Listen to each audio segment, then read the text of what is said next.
Cashflow Diary Podcast, episode 209. Welcome to yet another exciting episode of the Cashflow Diary Podcast, the podcast that teaches you insider tips, tactics, and strategies for creating leverage streams of cash flow into your life. Learn from top-performing entrepreneurs, business owners, investors, and thought leaders from across the globe as they share their secrets to success. Like what you learn on this and other Cashflow Diary podcast episodes? Go to learninvestingnow.com and sign up to receive powerful tips and information that will help you succeed as an entrepreneur and investor. Now, here's your host, investor, entrepreneur, business owner, educator, speaker, author, and master facilitator of Robert Kiyosaki's cash flow game, Jay Massey.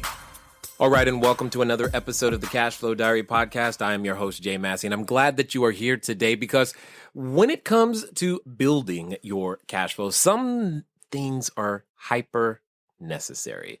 Those things are discipline. Ooh, man, he started the episode with a word that you didn't want to hear. And we also have to do things like marketing and learn occasionally new technologies with social media. You're like, oh gosh. Please help me, Jay. I know. Well, here's the thing. I'm not going to help you. Today's guest is going to help you because all of us must add skill sets to the repertoire in order to be able to serve our customers in the best way possible. And today's guest is going to be able to help you and I learn a little bit more about doing exactly that. Today's guest is Lauren Bowling. And here's the thing. I want you to understand something. All of us start out in different industries often just to find out where we should actually be. So she left a job on Wall Street. Now, many of you are like, I'd love to be on Wall Street, but she was on Wall Street, but that sparked her interest in personal finance. And now she's taken that information, that understanding, and moved over into the content marketing and social media specialist space, which I think is absolutely awesome. And here's the thing.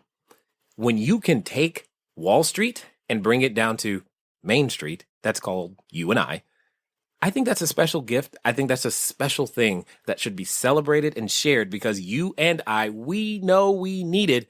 And one of the unique things that I love about today's guest is that occasionally her puppy, Murray, features on her blog as well. So help me welcome Lauren Bowling. Lauren, how are you there?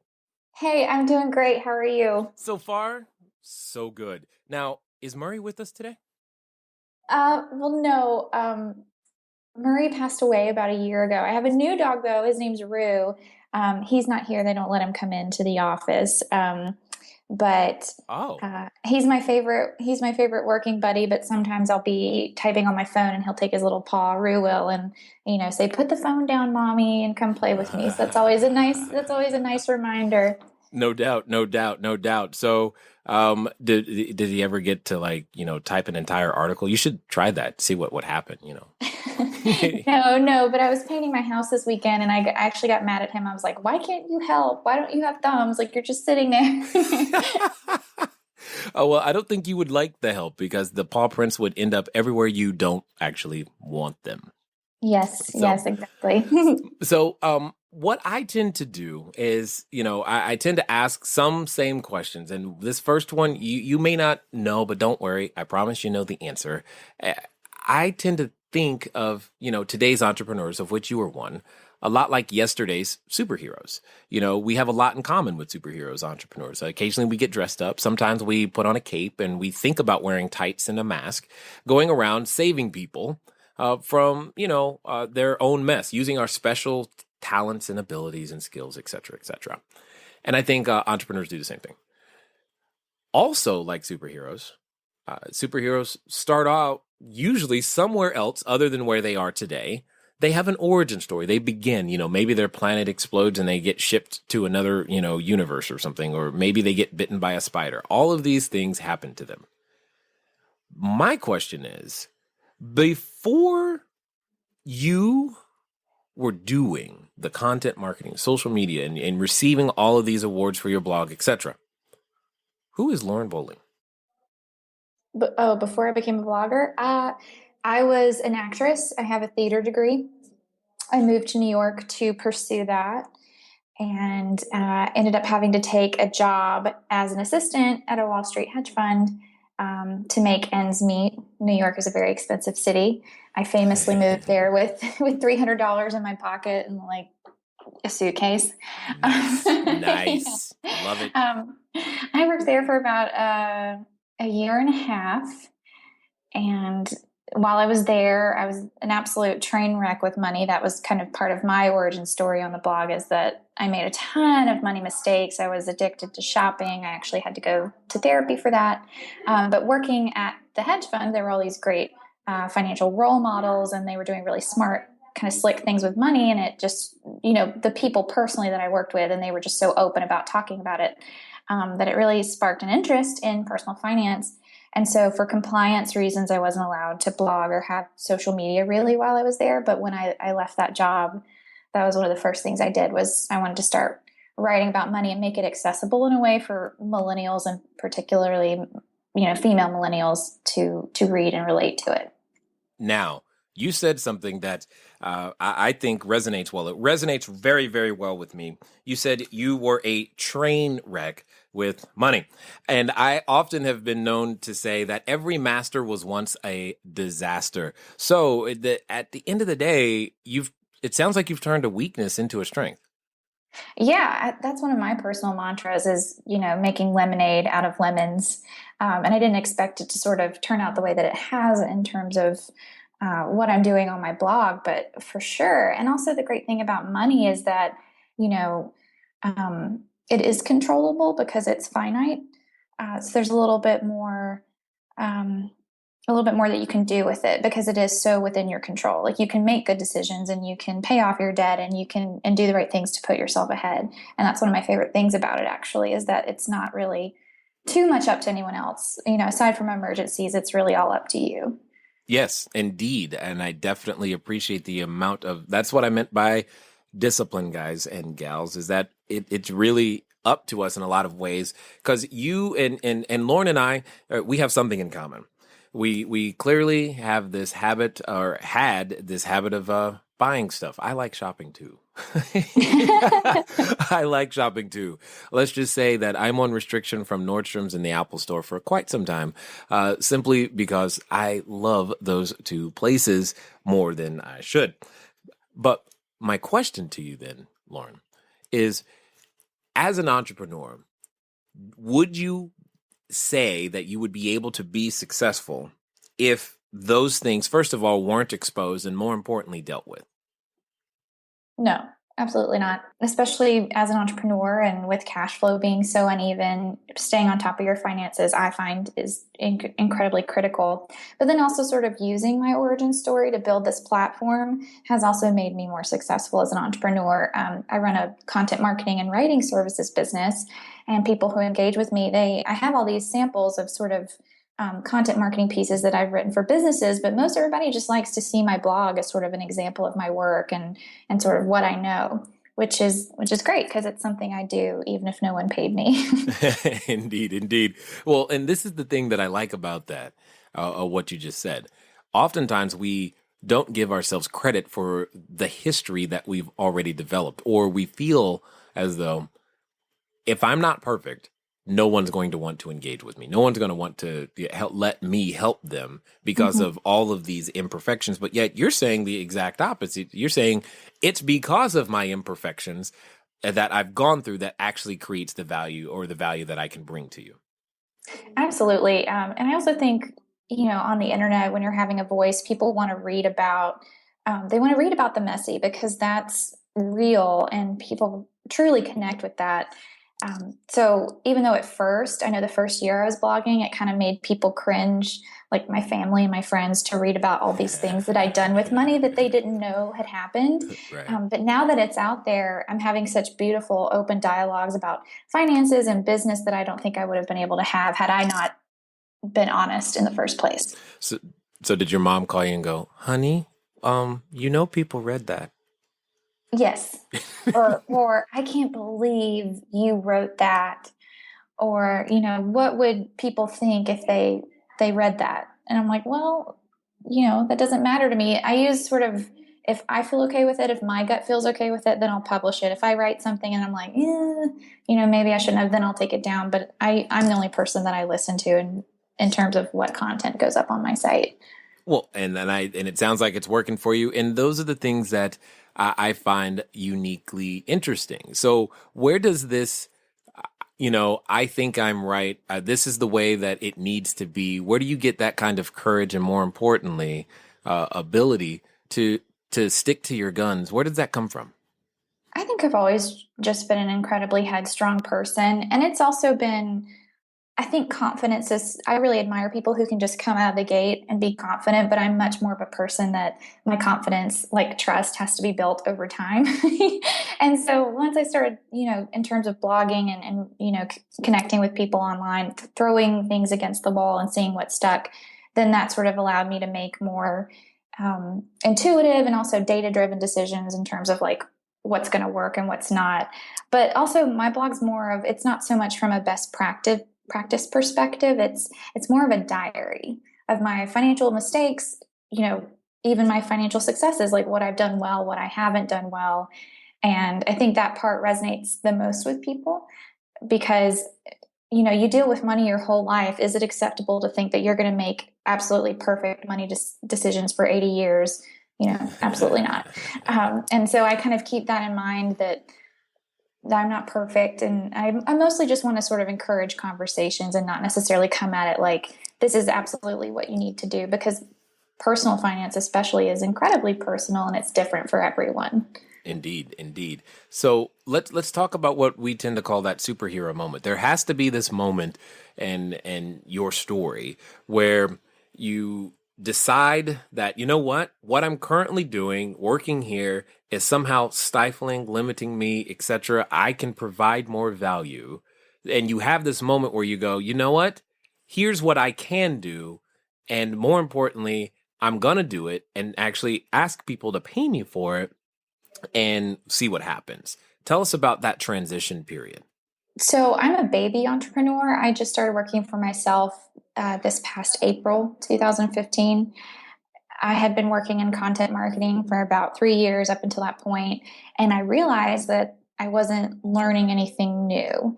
I was a side hustler with the blog and my own sort of freelance writing business, but I hadn't really taken that anywhere. I was kind of just using it to fund debt payment and that type of thing. And I just had this moment where I was just literally sitting at work and I was so bored I could have cried. And I was like, my life doesn't have to be like this if I don't want it to be. I built this blog and it's not big, but it's not small. And I did that myself. I'm like, what else could I do? And so I decided that I had enough clients coming in where I could, make a living, not a great living, but an entrepreneur living. Sure. And I decided, even if I didn't learn anything new in terms of my skill set, like content marketing, social media, I'm sure I could learn a lot more in a year being my own boss than I could working from someone else. And I decided that was worth more than money. And so I put in notice, actually pretty abruptly. I think it kind of shocked everyone. And, 2 weeks later, I was working for myself. And then that sort of, once you're working for yourself and the onus is on you to make that money, like, boy, does it get real really fast. Yes. My oldest daughter recently started college, and when we were discussing it, we were asking, are you going to stay at home? What do you want to do? That type of thing. She's like, nope, I want the real world experience. And this is while she was, still a senior. She was like, I want the real world experience. And not soon after leaving, she starts to call back going, why is the real world coming at me so fast? That I'm just like, you asked for it. Hello.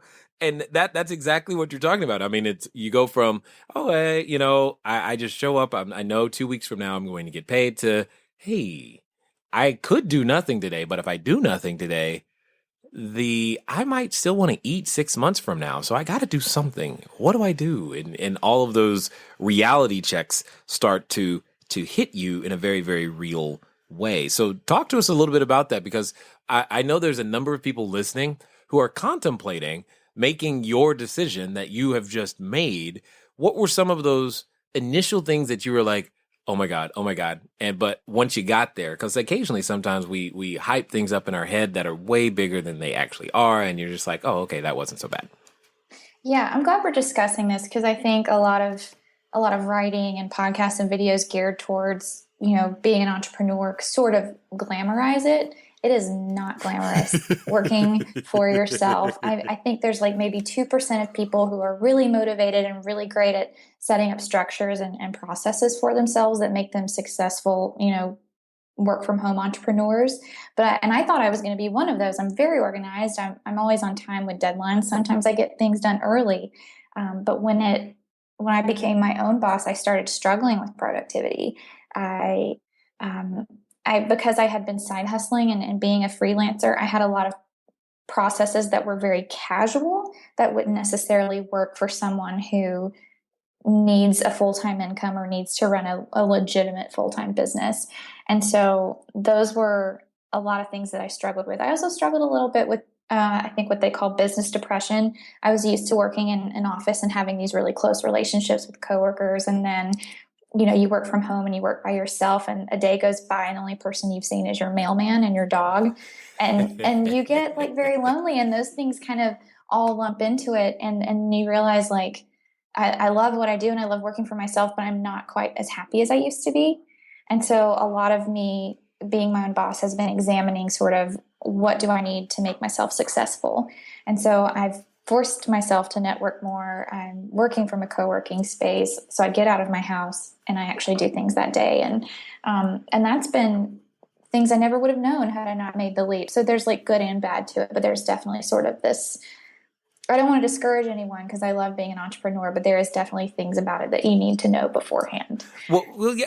And again, I don't think we're discouraging anyone. I think we're just telling them the other side of the coin that very few people are willing to share, or because it's very, very true. I mean, yes, do I get to hang out with my kids a whole lot? Probably more than they would like. Do I see my wife every day? Absolutely. And I've actually not seen our mailman because I didn't even go bother to check the mail. I just know it's coming and my wife's going to bring it in. So, and we don't have a dog. So it's like I'm pretty much in my office or the area dedicated to, the business, etc. And unless I choose to go outside. So I can relate to that. You miss that human interaction, that contact after a while. That's for sure. But what I think was really interesting about what you said, and I hope everybody else heard it, is you said, what do I, and that was the thing, you put the responsibility in the right place, what do I need to do to make myself successful? And you realized, in my opinion, you've realized quickly, because most people don't realize as quickly as you have, that while, yes, the business environment, the corporate environment may be stifling in some way, you may not be learning as much, you still must find and develop structure and processes that work for you so that you can be intentionally productive as opposed to, as you said, casually productive. And those two things are completely different. So what were some of the things that you were doing before that you're not doing now that have aided in your ability to become productive? Okay. Now, I've said it before. I'll say it again. Where you start isn't necessarily where you stay, and that's one of the things I want you to be open to as you go out there to build your business. I know for myself, we started as wholesalers, then it became notes, and then it became raising capital and buying lots of single-family houses. And as you guys know today, we own apartment buildings, cell phone towers, commercial real estate, and we are continually growing. And in fact, part of the reason you're even listening right now is because we've decided a little bit ago to go, hey, who else is out there that we might be able to help? And how can we find them? And how do we put quality information in front of them so that they could have a shot at possibly in changing their life? And I just want to take this moment to say thank you to all of those of you, especially those out you in the UK and Papua New Guinea and Australia and Germany, as well as obviously the United States and Canada, for just continuing to listen and being brave men and women going out there to build your cash flow. I appreciate every email, every Facebook message, every tweet, all of the things that come in, and you guys letting us know what you're out there doing. It's really cool to hear. So let's continue to listen to what Lauren has to say that would probably help you and I just get in front of more of those individuals and, most importantly, spread the message wide. So getting out of the house, whether I come to a co-working space or I go to a coffee shop, and sometimes I like to mix it up. I'm not a corporate drone. I don't want to work from the same place every day. Right. That's been important because you get up, you put on your clothes, you get ready, you set an intention for the day that you're going to do something. Whereas if you get up, you make a cup of coffee or in your PJs, it's very much like, well, whatever happens today is going to happen. And I'm not saying that's for everyone, but that is kind of what happened to me. I also have found great success in theming my days. So I have a blog, and then I have a couple of different clients. And so my blog gets a day, and then each client gets half a day. And so anything I need to do for that person, I'm doing it sort of in one chunk. And it's great because it allows me to focus, and it allows them to sort of add on tasks if they need to, because I'm already, covering it during that one time. I found great success with that. Again, may not work for everyone. Also having just sort of a personal to-do list, because you're an entrepreneur now, you can make more time for cleaning your gutters and getting your teeth cleaned and all of that. And then also sort of, what do I need to get done today? And I try to only do 5 big things every day. And if I cross them all off, I feel great. And for me, because I get really down on myself if I don't do everything I commit inside to myself that I'm going to do. If I set that intention, I try to limit it to 5.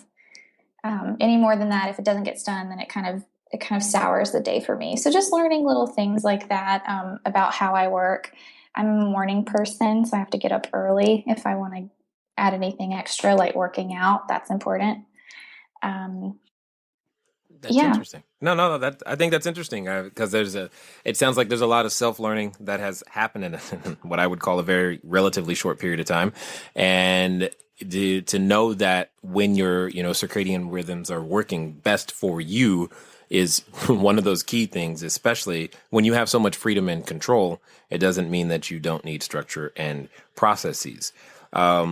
What I thought was interesting was the theming your day. I was like, that's a new way of looking at it for sure. Now, you mentioned something twice now, and I wanted to talk about this because we were talking before we started recording, et cetera, about this. And it's been a concept that I've been somewhat interested in myself.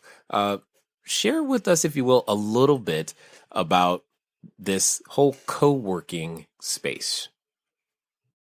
So there's basically just spaces where small businesses, startups, single person entrepreneurs can come and just sort of either rent an office with a door, or you can rent a desk that has, a filing cabinet and a drawer, or you can just rent a desk and you don't get to keep your stuff here. And there's sort of 3 different pricing levels. And that's sort of the norm of what I've seen, because I tried out a lot because I wanted to make sure I found a good fit. And you come and you sit and you work, and there's other sort of like-minded people around, which is great for networking. Because I'm a writer, it's often not as quiet as I would like, but it is good. Again, talking about that social interaction that we were talking about. And then also just having somewhere to go, I think can be huge for sort of jump-starting productivity. Because I know a lot of people, especially entrepreneurs, we're excited, we get up and we want to work, but then, everyone has days where you're like, I don't want to work today. And it doesn't don't tell them that. Don't tell them that. And so you're like, well, I'm going to get up and I'm going to go in for just an hour or 2. And then suddenly 5 hours goes by and you've actually kind of been productive on a day that you thought was just going to go to waste. So that's what I particularly like about it. And I find that everyone's like, oh, they want to run lean. They want to run a lean startup and not spend any money. But I've easily made back what I pay in productivity because I'm working outside my home again. Yeah, there is something about that. There's something about not or just that change of environment. There have been days my wife, I will tell her, hey, let's go. And we literally hop from Starbucks to Starbucks. And we'll stay at one Starbucks for, a couple hours, and it's time to move. and we'll switch and change the environment, and we'll switch and change the environment. And that's the work day, hopping from Starbucks to Starbucks. And of course, occasionally stopping at the mall in between, because, you got to window shop, if nothing else. I mean, come on, I'm trying here. At the end of the day, you get the opportunity to control so many more variables, but there are some variables that you have to be aware of that could be counterproductive. So I have a question. Out of all the things that you could do, how did you settle on content marketing and this social media specialist idea? Well, it's actually a great story.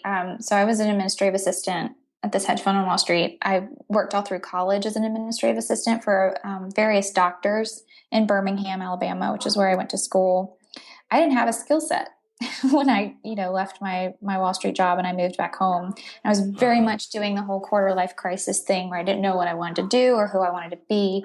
And so my mom showed me this newspaper article that said, ways to keep your skills sharp when you're unemployed. And I think that was sort of like her hint for me to get up and get a job. But I took it as like, well, I've always wanted to start a blog. I've always enjoyed writing. And I was like, I want it to be about personal finance. I want it to be more than just sort of a generic lifestyle site that sort of documents who I am and what I want to do. I want it to have a message. And so I started blogging and I found it fascinating. This was back in 2012, like learning about WordPress, learning about social media. I still needed a job, so I went in to interview for another administrative assistant position at a startup here in Atlanta. And I talked so much about my blog because I was so passionate about it that 3 weeks later, that CEO called me and offered me a job running the company blog and their social media handles. And from there, the sort of career evolved. I worked my way up to marketing manager, and then I sort of became a content strategist at another company.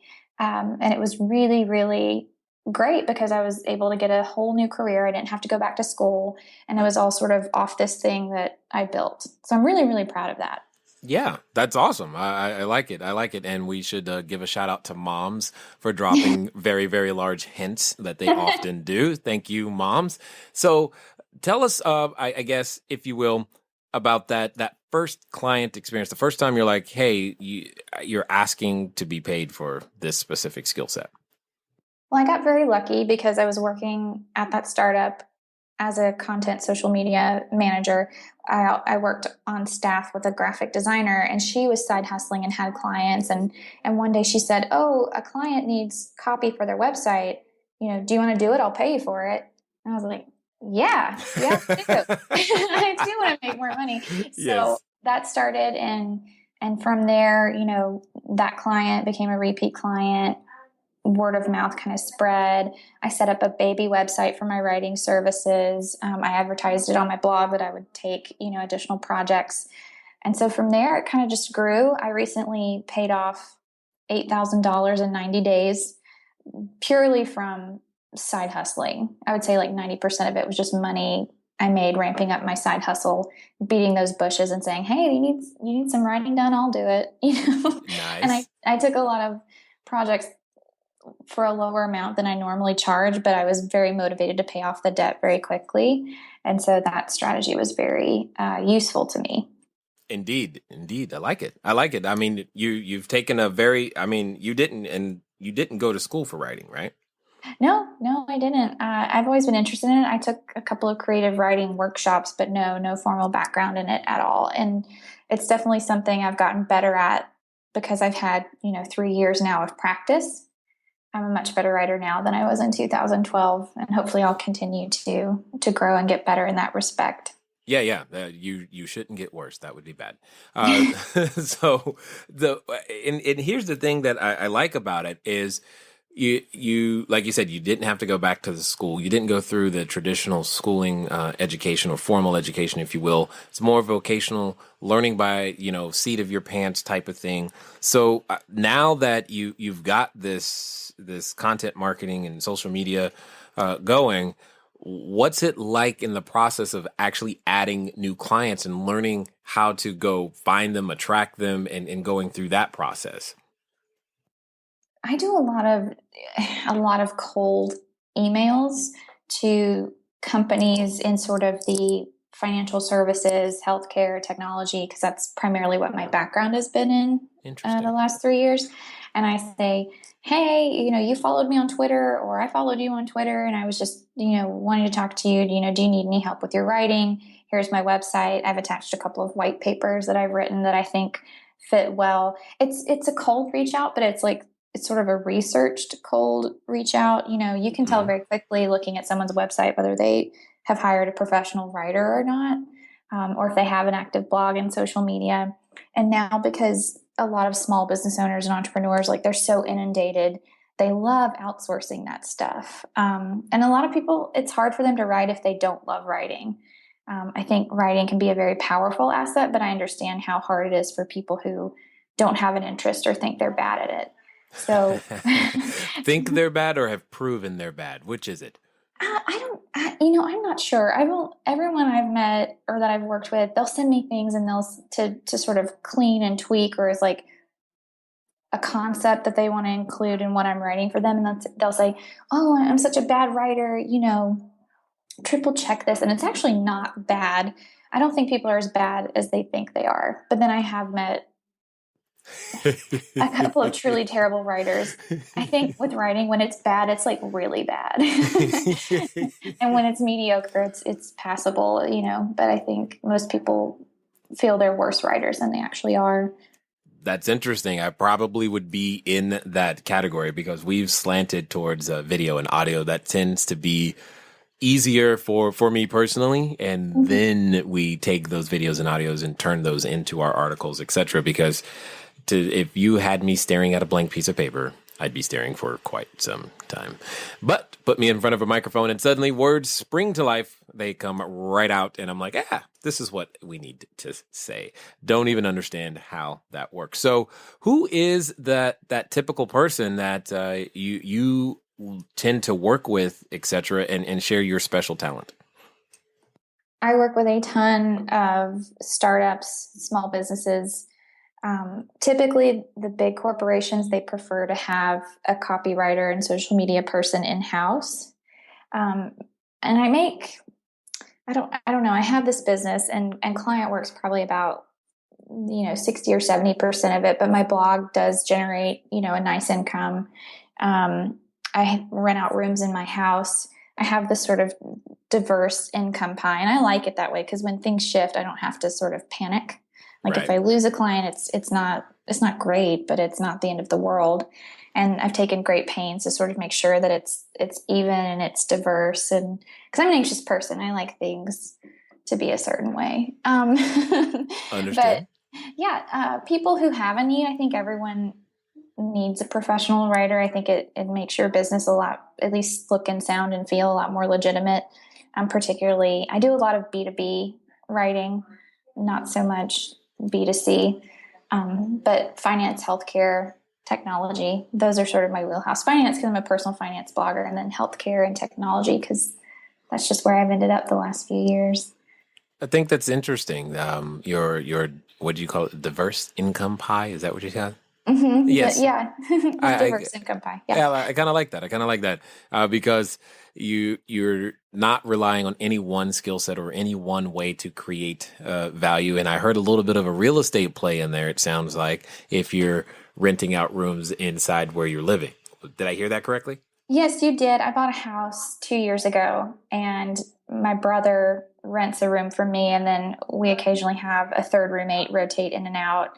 And it's been great, particularly, as I've made the leap to being an entrepreneur to sort of have my mortgage covered. I think that's been really key. Again, because I'm anxious, it's nice to have sort of the basics covered. So anytime you can do that, I would recommend it. Well, that's assuming we like our brother. That's the big question right there. And so I did that shock mom right there where you're like, you're seriously going to live with him? No, we're really close. We're a duo of siblings that actually get along, and it amazes people. And I think my parents are really proud because he moved in with me right after he graduated college. So he was helping me out with the rent, and then I was sort of providing a landing pad, because like your daughter just went off to college, that's really scary. And then when you get it out of college, that's can be pretty terrifying, especially as you're looking for work. So it's all worked out. Yes, indeed. In fact, she just sent me an email yesterday saying, letting me know that she's getting her first job right now, and she's all freaking out. This is gonna be with people I don't know. I mean, yeah, that's kind of usually how that works. So, lots of fear, lots of things, but you're handling it well. And this transition period can be a period where a lot of entrepreneurs, for those of you listening, get completely knocked out of the box and quit. But yet you've not done that, and I commend you for it. So now I have to ask the question that you probably ask yourself from time to time. With all of the things that you've been through, with everything that's happened, would you say it's been worth it? I think you're catching me on a good day, but I love the candor. Yes. No, absolutely. It's been worth it, particularly because, when I was talking about the moment that led me here, I wanted to learn.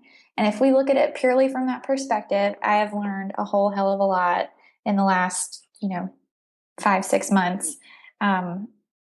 So in that perspective, I feel very successful. Have there been moments where I felt like throwing it in? Would it be easier sometimes to go get another job? Yes, but I have to go back to my purpose. I've always wanted to work for myself, and I also want to spend more time growing my blog, and that's what it's all for. And so whenever it gets tough, I remind myself of that, and I do think it's worth it because, head and shoulders, I've been able to grow my blog and my income working for myself. And when you work for someone else, your income is very limited, and you can only make so much. So Indeed. That's a long answer, but yes, I do. No. I agree. And more importantly, you get to hang out with Rue that much more. And that's got to be fun. It is. And I think he's getting spoiled though, because I was at home all day, and then I started working outside of the house, and he's like, "Where did you go? Like, why are you not home with me all day now?" Yes, I can actually see that happening. I can see that happening. Him getting just a little upset. Like, we did not discuss you leaving. You did not clear this with me. You're supposed to hang out all the time, and he doesn't understand. Sometimes you just need adult company. Yes, and he's a poodle, and they get very moody, and so sometimes I'll come home and he'll sulk for a little bit because I was gone all day. So I'm going to punish you now. I'm going to punish you for leaving me here. Watch me sulk. That's pretty funny. That's pretty funny. So, for those that are listening and have listened this far and would like to engage with you, maybe they're thinking, oh, you know what? I could use someone to help me organize my thoughts and put them on, I was going to say paper, but it's not really paper anymore, but put them down and get them published. How can they track you down? What's their next step to figure out what you're up to? Sure. So my company is called Beehive Content. That's beehivecontent.com. Or if you'd like to read my personal finance blog, that's LB, that's BEE as in Bumble, and themoneytree.com. And if you sign up for my email subscriber list, you get a free Grow Your Money Tree toolkit and some really fun Excel spreadsheets that I like to use to sort of track my income. So there's that if you want to learn more. So now I've got to ask you the one of the final questions here. Occasionally there are individuals who are listening and they're standing, let's pretend for a second, they're standing in front of their superhero store. They're wanting to pick out their own outfit. They're thinking, yeah, okay, I want a cape and maybe I want a mask, and all these types of things are going through their heads. But they still have that voice, and you've been very familiar with that voice, especially recently. But they have that voice in the back of their head. Is this something I should do? Is this really going to work? Maybe now is not the time. I can just wait. But they still have that urge inside them, and it's calling. What would you say to that person right now? Well, I would tell them that urge is never really going to go away. Whether you give into it right now or down the road, it doesn't matter. But I think there are certain things within us that are very inevitable. I think if you want to be your own boss, that's kind of an itch you absolutely have to scratch. So I would tell that person to just give in. My mom, I do mantras every year, and she gave me this great one this year that I repeat every day, and it's called Give Yourself Permission. And I love that because it's like, give yourself permission to work for yourself. Give yourself permission to dream about starting your own business. Give yourself permission to put things in action to make that happen. I think a lot of times we say, oh, I can, or this is holding me back, but it's really just us. Like we're holding ourselves back. So give yourself permission. I like it a lot.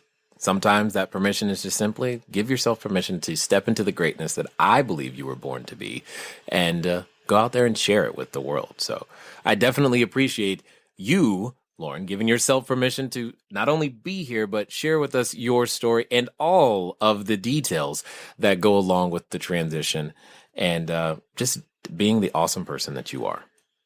Well, thank you, Jay. It was great to be here today. This was fun. Excellent. Glad to hear it. All right, ladies and gentlemen, you know what time it is. It's time for you to move at the speed of instruction. What does that mean today? It means LB and the Moneytree is probably a place you need to get to. And some of you, you know, you've had that excuse. You've been saying, I would start my blog once I learn how to write, once I learn how to do this. I'll start my website. I'll do this once I have X, Y, and Z. Well, I think you just found a person that could help you with that X, Y, and Z, remove one more excuse off the table, and most importantly, get you out there sharing your superhero power with the marketplace. Ladies and gentlemen, it's been fun talking to you today. I definitely look forward to talking to you soon.